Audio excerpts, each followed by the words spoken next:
کہ سکون پایا ہے بے کسی نے حدود غم سے نکل گیا۔ بسم اللہ الرحمن الرحیم۔ آج کی اس ویڈیو کے اندر آپ کو بتایا جائے گا، آپ کے گوشہ گزار کرنے کی سعادت حاصل کی جائے گی کہ جو لوگ کہتے ہیں جی ہمارا کام نہیں ہوتا، ہم غم زدہ رہتے ہیں، پریشان رہتے ہیں، کسی قسم کی حاجت بھی ہو، یہ میرا تجربہ شدہ عمل ہے اور میں خود بھی اس آیت مقدسہ مطہرہ منورہ کی تلاوت ہمیشہ کے لیے کیا کرتا ہوں اور لوگوں کو بھی اس چیز کی ترغیب دلایا کرتا ہوں کہ جن لوگوں کے کام نہیں ہوتے، رنج و علم اور غموں کے اندر وہ لوگ پھنسے ہوئے ہیں، خواہ وہ روزی کا سلسلہ ہو، خواہ وہ نوکری کا سلسلہ ہو، الغرض کسی قسم کی حاجت بھی ہو، تو جو شخص اس آیہ مقدسہ کی تلاوت کرے گا تو انشاءاللہ تعالی اس کا ہر غم اور اس کی ہر حاجت انشاءاللہ اللہ رب العزت کی جانب سے پوری ہوگی۔ انشاءاللہ آپ اس پر عمل کر کے دیکھیں، فقیر کو دعاؤں میں یاد رکھیں گے۔ تو آیت پاک کی تلاوت سماعت کیجئے۔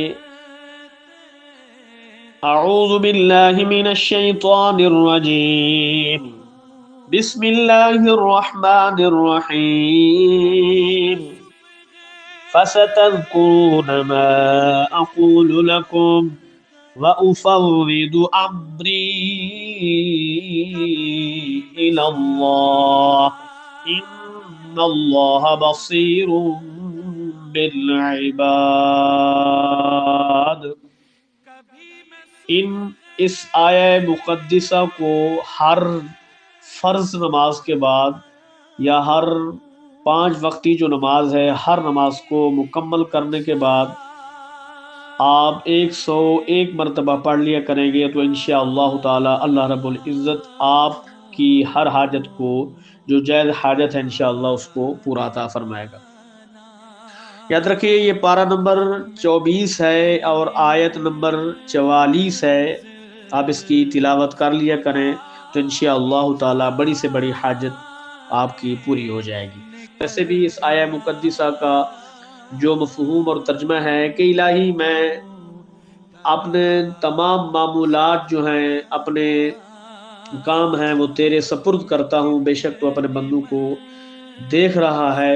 تو آپ اس کی تلاوت کریں گے تو انشاءاللہ تعالی آپ کے لیے اللہ رب العزت آسانیاں پیدا فرمائے گا۔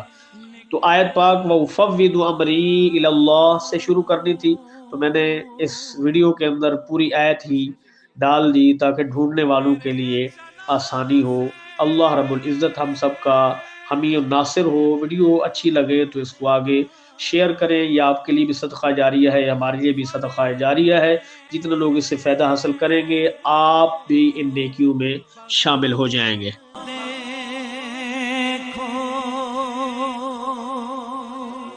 اللہ والے جو ہوتے ہیں ان کا کیا مقام ہوتا ہے۔